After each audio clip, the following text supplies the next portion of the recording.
So now what we're going to do is we're going to try to figure out how to use the rulers to help us in Photoshop so that we can divide up our picture. If your rulers aren't open, and I'll show you, your screen might look like this. Go View, Rulers.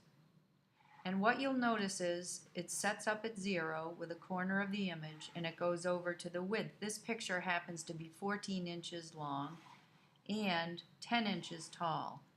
So what you can do with your navigator is you can make it a little bigger so that the ends of your image go out and pretty much touch the ruler. So here we are at 14, and this is a little too far. I'll bring it back in. If I go like this, it will come in so that this lines up with 10. So this is how you have to do it.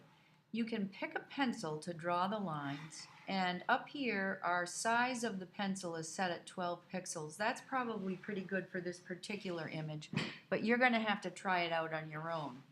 So since this image is 14 inches in width, if we want to divide it in half, we go up and find 7, and once we get there, we get our pencil, make sure you've got that, come down so that this lines up with 7, bring it here, click.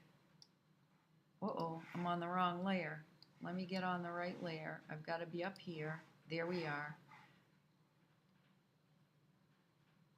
Here we are on 7 again. Click, press the Shift key, and come straight down. The reason you want to hold the Shift key is because it will make it go straight down across the image rather than start to go on diagonals or whatever. If you would like, you can add more vertical lines. So halfway between 0 and 7 is 3.5. So if you come here and you go right about the 3.5 mark, click, then press the Shift key and come down. You can do the same thing over on this side. Halfway between 7 and 14 is 10.5 right here. So I line this up with 10.5 right there. Click, hold the Shift key, and then go all the way down. So those are my vertical lines. I always like to make another new layer for the horizontal lines in case I want to change my mind later on. So here we are. We know that this is 10 inches. Here's 5, which is the halfway mark across. I line my cursor up so that I see it lining up with a 5 here. Come here, line it up, go click, hold Shift, and go across.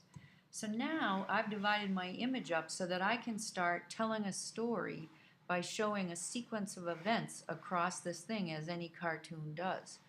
If I've already got some images ready to go, for example this one, I always copy the layer, unlock the copy, and do an edit, free transform, hold the Shift key to keep it in proportion, and now I can start moving images into the square where I want them to be.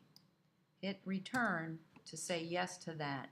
Now it's really, really important that you keep locking and copying your layers because the ultimate goal of this cartoon that we're drawing is to bring all of the things that we're going to do into an animation, which means they all have to be on their own layer. So again, good practice in Photoshop is copying a locked layer and then working on the copy when we unlock it. And so that's the end of that.